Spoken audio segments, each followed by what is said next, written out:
सुमध्याह्न। प्रिय बच्चों, पिछले क्लास में हम लोग शीर्षक बड़े घर की बेटी के अंतर्गत पृष्ठ संख्या 37 के अंतिम पैराग्राफ में थे। आज पुनः पाठ को नियमित करते हुए पाठगत बातों से आपको अवगत कराना चाहूँगा। पिछले क्लास में हम लोगों ने देखा कि बेनी माधव सिंह पुराने विचार और ख्यालात के आदमी थे। वे गांव घर के दुश्मनों की भाव भाषा भंगिमा को समझकर ताड़ गए कि ये लोग इस अवसर का मौका उठाने के लिए तत्पर हैं। फिर उन्होंने एक निश्चय किया कि चाहे कुछ भी हो, अपने दुश्मनों को ताली बजाने का अवसर हम नहीं देंगे। परिणाम स्वरूप उन्होंने बड़े ही मुलायम शब्दों में अपने पुत्र श्री कंठ सिंह को कहा कि बेटे से गलती हो गई, तुम्हारा जो चीज़ चाहे करो। इन बातों को कहने के पश्चात वे मौन हो जाते हैं। इसके पश्चात इलाहाबाद का अनुभव रहित झलाया हुआ ग्रेजुएट इस बात को न समझ सका। उसे डिबेटिंग क्लब में अपनी बात पर अड़ने की आदत थी। इन हथकंडों की उसे क्या खबर। बाप ने जिस मतलब से बात पलटी थी वह उसकी समझ में न आई। बोला, मैं लाल बुहारी के साथ इस घर में नहीं रह सकता। वास्तव में श्री कंठ सिंह पढ़े लिखे व्यक्ति थे और वाद विवाद प्रतियोगिता में नियमित भाग लेते थे। स्वाभाविक है, जो डिबेट में भाग लेकर के अपनी बातों पर अड़ने की प्रकृति और प्रवृत्ति से जाना जाता हो, आज उस बात पर वह अटल हो गया, डट गया।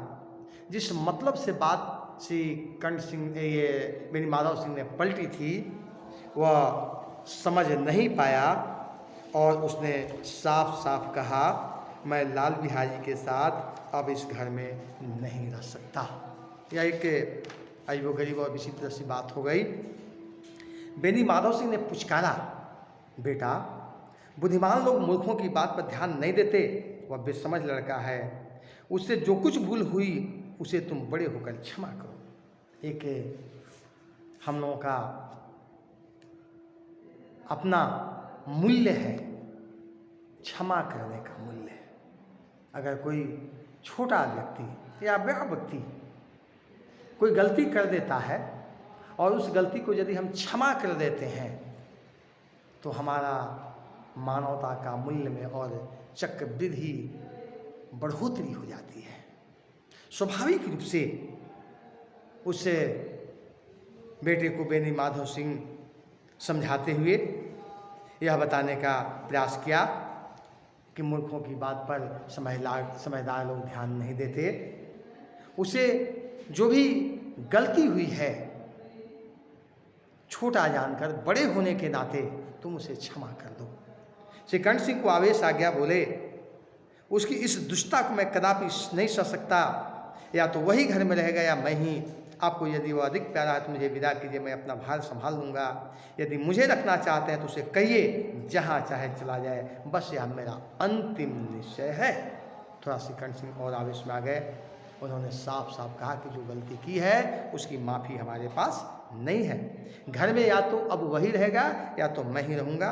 आपके कृपा से मैं अपने भार संभालने के लायक हूँ। घर गृहस्थी का भार का संवहन हम कर सकते हैं। इसलिए अगर आपको उसको रखना है तो आप मुझे विदा कीजिए, अगर हमको रखना है तो उसे कहिए जहाँ चाहे चला जाए। यह मेरा अटल निश्चय है। लाल बिहारी दरवाजे की चौखट पर चुपचाप खड़े बड़े भाई की बातें सुन रहा था। वह श्री कंठ के सामने चारपाई पर बैठ जाए, हुक्का पी ले या पान खा ले, बाप का भी वह लिहाज न करता था, जितना बड़े भाई का श्रीकंठ का भी उस पर हार्दिक स्नेह था।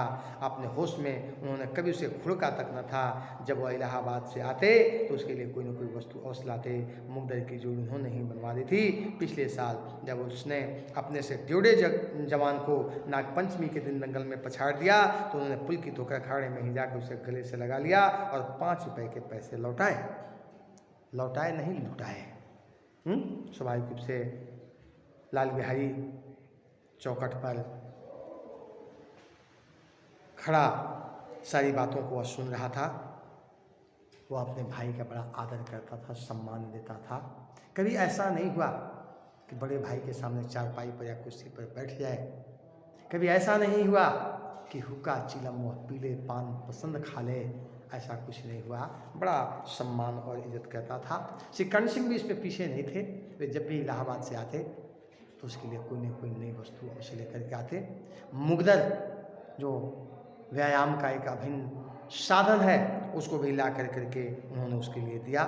और सबसे अच्छी बात तब हुई जब नागपंचमी के दिन अखाड़े में दंगल हो रहा था। अपने से टेढ़े पहलवान को लाल बिहारी सिंह ने पछाड़ दिया, परास्त कर दिया, हरा दिया।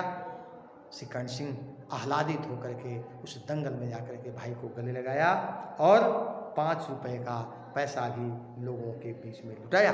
यह था उन दोनों के बीच का भ्रातृत्व प्रेम। लेकिन आज स्थितियाँ बदल चुकी हैं। ऐसे भाई के मुँह से जैसी हृदय विदारक बात सुनकर लाल बिहारी को बड़ी गलानी हुई। वह फूट फूट कर रोने लगा। इसमें संदेह नहीं कि अपने किए पर वह पछता रहा था। भाई के आने के एक दिन पहले से उसकी छाती धड़क गई थी कि भाई देखूं भैया क्या कहते हैं, मैं उसके सम्मुख कैसे जाऊंगा, उनसे कैसे बोलूंगा, मेरी आंखें उनके सामने कैसे उठेंगी। उसने समझा था कि भैया मुझे बुलाकर समझा देंगे। इस आशा के विपरीत आज उसने उन्हें कठोरता की मूर्ति बने पाया। वह मूर्ख था, परंतु उसका मन कहता था कि भैया मेरे साथ अन्याय कर रहे हैं। यदि श्री कर्ण सिंह उसे अकेले में बुलाकर 2-4 कड़ी बातें कह देते, इतना ही नहीं 2-4 तमाचे भी लगा देते तो कदापि उसे इतना दुख न होता। पर भाई का यह कहना कि अब मैं उसकी सूरत नहीं देखना चाहता, लाल बिहारी से सहा न गया। वह रोता हुआ घर आया, कोठी में जाकर कपड़े पहने, आंखें पोंछी, जिससे कोई यह ना समझे कि वह रो रहा था। उसके उपरांत वह आनंदी के द्वार पर जाकर बोला, भैया भाभी, भैया ने निश्चय किया है कि मेरे साथ इस घर में न रहेंगे। अब वे मेरा मुंह भी नहीं देखना चाहते, इसलिए मैं जाता हूँ। उन्हें फिर मुंह न दिखाऊंगा। मुझसे जो कुछ अपराध हुआ उसे क्षमा करना। यह कहते कहते लाल बिहारी का गला भर आया। स्वाभाविक रूप से इस प्रकार की हृदय विदारक बातें सुनकर लाल बिहारी गलानी से भर गया। फूट फूट करके वह रोने लगा। इसमें संदेह नहीं था, कोई शक नहीं थी कि वह इस किए हुए पर उसे पश्चाताप नहीं हो रहा था। वह काफ़ी पश्चाताप कर रहा था।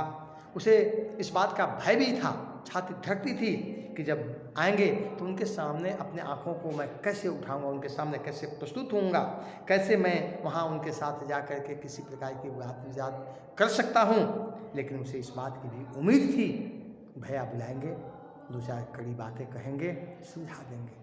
इसके विपरीत आज कठोरता की मूर्ति बने उसे पाया।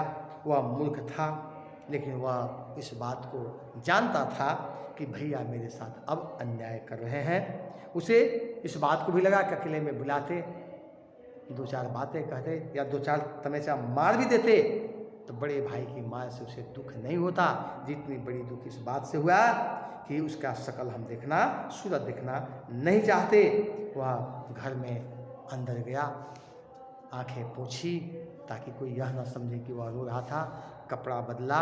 इसके पश्चात भाभी जो आनंदी थी उसके द्वार पर आकर के खड़ा हो गया और बड़े ही संयमित भाषा में बोला, भाभी भैया ने निश्चय किया है कि वे इस घर में नहीं रहेंगे और अपना मेरा मुंह भी वे देखना नहीं चाहते, इसलिए मैं जाता हूँ, फिर मुंह न दिखाऊंगा। मुझसे जो कुछ अपराध हुआ उसे क्षमा करना। यह कहते कहते लाल बिहारी भी रोने लगा। काफ़ी व्यथित पीड़ित भाव से उसके मन में एक ऐसा लहर पैदा हुआ जिससे वह अपने आप को दुखित कर लिया। स्वाभाविक है, जिस समय लाल बिहारी सिर झुकाए आनंदी के द्वार पर खड़ा था, उसी समय श्री कर्ण सिंह की भी आंखें लाल किए बाहर से आए। भाई ने देखा तो घृणा से आंखें फेर ली। कतराकर मानो फैली और कतरा कर निकल गए, मानो उसकी परछाई से दूर भागना चाहते हैं। जिस समय देवर भाभी के बीच में इस प्रकार की वार्तालाप हो रही थी, स्वाभाविक रूप से उसी समय श्री कर्ण सिंह आए, लेकिन आज वह भ्रातृत्व भाव की अदा नहीं थी। आज उनकी परछाई से भागने की प्रकृति दिखते बनी। इस प्रकार से दोनों भाइयों के बीच में आज इतनी बड़ी कलह क्लेद का भाव उत्पन्न हो गया कि वह अब दूसरे ढंग से उसकी रूपरेखा सामने आने लगी। तो आज इतना ही, फिर अगले क्लास में आपको निर्मित करेंगे। बहुत बहुत धन्यवाद।